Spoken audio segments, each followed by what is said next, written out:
اعوذ باللہ من الشیطان الرجیم بسم اللہ الرحمن الرحیم۔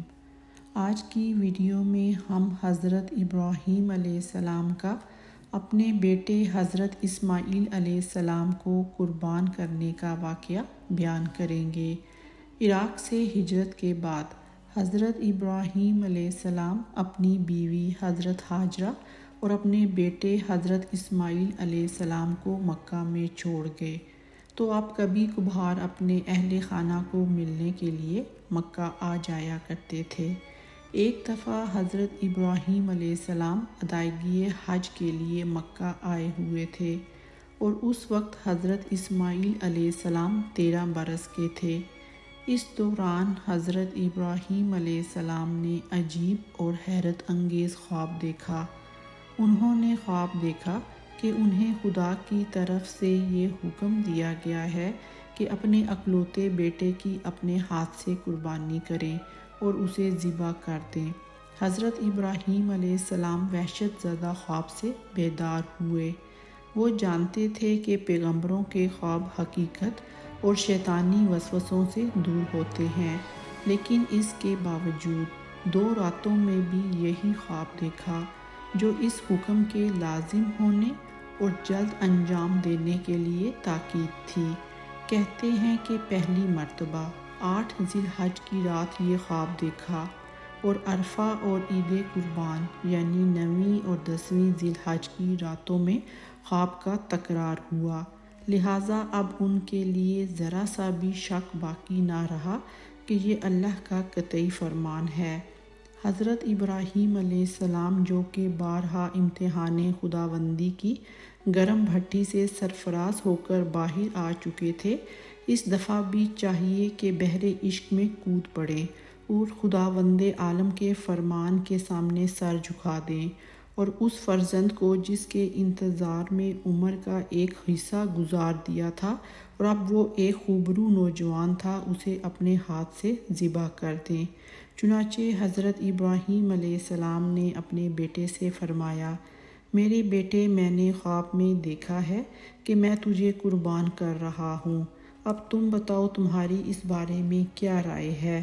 بیٹا بھی تو ایثار پیشہ باپ کے وجود کا ایک حصہ تھا، اور جس نے صبر و استقامت اور ایمان کا درس اپنی چھوٹی سی عمر میں اسی کے مکتب میں پڑھا تھا۔ اس نے خوشی خوشی خلوص دل کے ساتھ اس فرمان الہی کا استقبال کیا اور جواب دیا، ابا جان، جو حکم آپ کو دیا گیا ہے اس کی تعمیل کیجیے، میری طرف سے بالکل مطمئن رہیں، انشاءاللہ آپ مجھے صابرین میں سے پائیں گے۔ جب حضرت ابراہیم علیہ السلام اور حضرت اسماعیل علیہ السلام کے درمیان یہ گفتگو جاری تھی تو شیطان نے بہت ہاتھ پاؤں مارے کہ کوئی ایسا کام کرے کہ حضرت ابراہیم علیہ السلام اس میدان سے کامیاب ہو کر نہ نکلیں۔ وہ حضرت اسماعیل علیہ السلام کی والدہ حضرت ہاجرہ کے پاس آیا اور ان سے کہا، کیا تمہیں معلوم ہے کہ ابراہیم نے کیا ارادہ کیا ہے؟ وہ چاہتا ہے کہ آج اپنے بیٹے کو ذبح کر دے۔ حضرت ہاجرہ نے کہا، دور ہو جا، محال اور نہ ہونے والی بات نہ کر، کیونکہ وہ تو بہت مہربان ہیں، وہ کیسے اپنے بیٹے کو ذبح کر سکتے ہیں؟ اصولاً کیا دنیا میں کوئی ایسا انسان پیدا ہو سکتا ہے جو اپنے بیٹے کو اپنے ہاتھ سے ذبح کر دے؟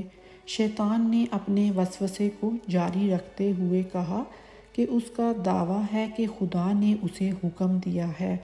حضرت ہاجرہ نے کہا، اگر خدا نے انہیں حکم دیا ہے تو پھر انہیں اطاعت کرنی چاہیے، اور سوائے رضائے تسلیم کے کوئی دوسری راہ نہیں ہے۔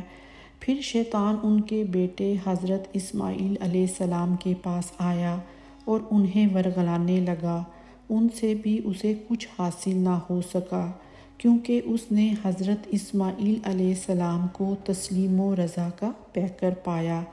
آخر میں حضرت ابراہیم علیہ السلام کے پاس آیا اور ان سے کہا، اے ابراہیم، جو خواب تم نے دیکھا ہے وہ شیطانی خواب ہے، تم شیطان کی اطاعت نہ کرو۔ حضرت ابراہیم علیہ السلام نے نور ایمان اور نبوت کے پردوں میں اسے پہچان لیا، چلا کر کہا، دور ہو جا اے دشمن خدا۔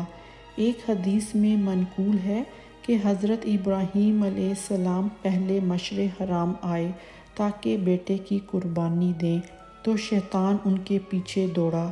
وہ جمرۂ اولا کے پاس آئے تو شیطان کو دیکھا، اس کو 7 پتھر مارے۔ اس کے بعد جمرۂ دوم پر آئے، وہاں شیطان کو دیکھا تو دوبارہ 7 پتھر اسے مارے، یہاں تک کہ جمرۂ عقبہ میں آئے تو 7 پتھر اور اسے مارے اور اسے ہمیشہ ہمیشہ کے لیے اپنے سے مایوس کر دیا۔ اس دوران کیا کیا حالات پیش آئے، قرآن نے انہیں تشریح کے ساتھ بیان نہیں کیا، اور اس عجیب ماجرے کے نہایت حساس پہلو ذکر کیے ہیں۔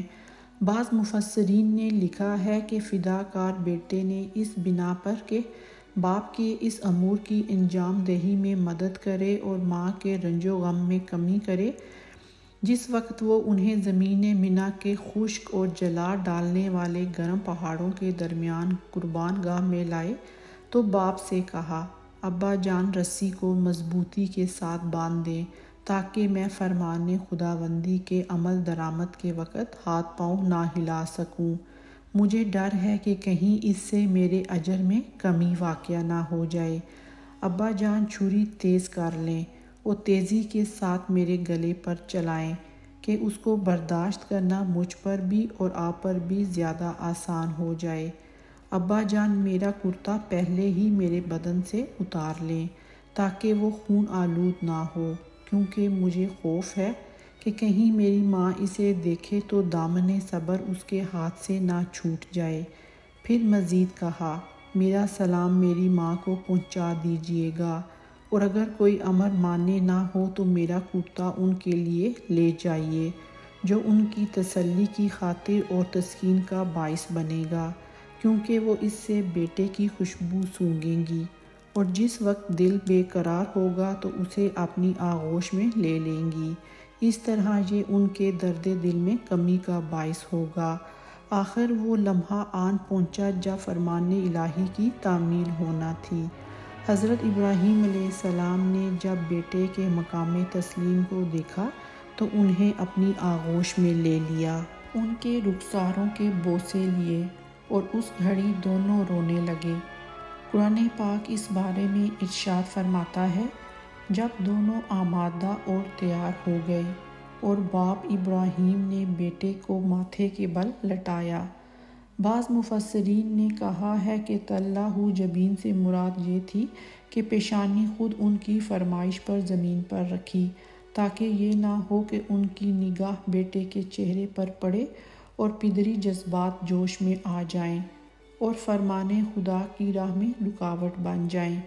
بہرحال حضرت ابراہیم علیہ السلام نے بیٹے کے چہرے کو خاک پر رکھا اور چھری کو حرکت دی اور تیزی اور طاقت کے ساتھ اسے بیٹے کے گلے پر پھیر دیا، جبکہ ان کی روح جان میں تھی اور صرف عشق خدا ہی نے انہیں اپنی راہ میں کسی شک کے بغیر آگے بڑھا رہا تھا، لیکن تیز دھار چھری نے بیٹے کے لطیف و نازک گلے پر معمولی سا بھی اثر نہ کیا۔ حضرت ابراہیم علیہ السلام حیرت میں ڈوب گئے، دوبارہ چھری کو چلایا، لیکن پھر بھی وہ کارگر ثابت نہ ہوئی۔ ہاں خلیل تو کہتے ہیں کاٹ، لیکن اللہ سبحانہ تعالیٰ یہ حکم دے رہا ہے کہ نہ کاٹ، اور چھری تو صرف اسی کی فرما بردار ہے۔ اس موقع پر قرآن پاک میں ارشاد ہوتا ہے، اس وقت ہم نے ندا دی اور پکار کر کہا، اے ابراہیم، خواب میں جو تمہیں حکم دیا گیا تھا وہ تم نے پورا کر دیا۔ ہم نیکوکاروں کو اسی طرح جزا دیا کرتے ہیں، ہم ہی انہیں امتحان میں کامیابی کی توفیق دیتے ہیں، اور ہم ایسا بھی نہیں ہونے دیں گے کہ ان کا فرزند دل بند ان کے ہاتھ ہی سے چلا جائے۔ ہاں جو شخص سر تا پاؤں ہمارے حکم کے سامنے سر تسلیم خم کیے ہوئے ہے اور اس کی نیکی کو اعلیٰ حد تک پہنچا دیا ہے، اس کے لیے اس کے سوا اور کوئی جزا نہیں ہوتی۔ اس کے بعد مزید کہتا ہے کہ بے شک یہ اہم اور آشکارا امتحان ہے۔ جس وقت یہ کام سر انجام پا چکا تو جبرائیل علیہ السلام نے تعجب کرتے ہوئے پکار کر کہا، اللہ اکبر، اللہ اکبر۔ ابراہیم علیہ السلام کے فرزند نے کہا، لا الہ الا اللہ واللہ اکبر۔ اور عظیم فداکار باپ نے بھی کہا، اللہ اکبر وللہ حمد۔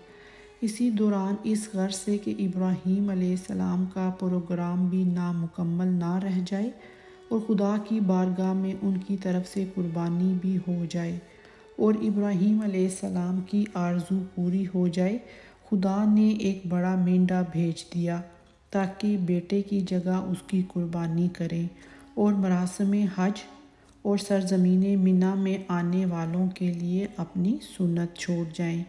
چنانچہ قرآن کہتا ہے، ہم نے ذبح عظیم کو اس کا فدیہ قرار دیا۔ اس ذبح کی عظمت کی ایک نشانی یہ ہے کہ زمانہ گزرنے کے ساتھ ساتھ ہر سال زیادہ وسعت پا رہی ہے۔ اس وقت ہر سال اس ذبح عظیم کی یاد میں 20 لاکھ سے زیادہ منی میں جانور ذبح کیے جاتے ہیں اور اس بات کو زندہ کیا جاتا ہے۔ اور وہ بڑا مینڈا حضرت ابراہیم علیہ السلام کو کس طرح سے دیا گیا، اس بارے میں زیادہ تر مفسرین اس بات کے معتقد ہیں کہ اسے جبرائیل علیہ السلام ساتھ لائے تھے۔ بعض یہ بھی کہتے ہیں کہ وہ منی کے پہاڑوں کے دامن سے نیچے اترا تھا۔ بہرحال جو کچھ بھی تھا خدا کے حکم اور اس کے ارادے سے تھا۔ خدا نے نہ صرف اس دن کے عظیم امتحان میں حضرت ابراہیم علیہ السلام کی کامیابی کی تعریف و توصیف کی، بلکہ اس کی یاد کو زندہ بنا دیا، جیسا کہ قرآن میں فرمایا گیا ہے کہ ہم نے ابراہیم کے نیک نام کو بعد کی امتوں میں باقی رہنے والا بنایا۔ وہ آنے والی سب نسلوں اور لوگوں کے لیے نمونہ اور تمام پاک باز لوگوں کے لیے رہنما بن گئے، اور ہم نے ان کے طرز عمل کو رہتی دنیا تک کے لیے حج کی سنت کے طور پر جاویدانی بنا دیا۔ وہ عظیم پیغمبروں کے باپ تھے، وہ امت اسلامی اور پیغمبر اسلام کے باپ تھے۔ امید کرتی ہوں کہ آپ کو آج کی ویڈیو پسند آئی ہوگی۔ اگر آپ کو ہماری ویڈیو پسند آئی ہو تو صدقہ جاریہ سمجھ کر دوسروں کے ساتھ بھی لازمی شیئر کریں۔ جزاک اللہ۔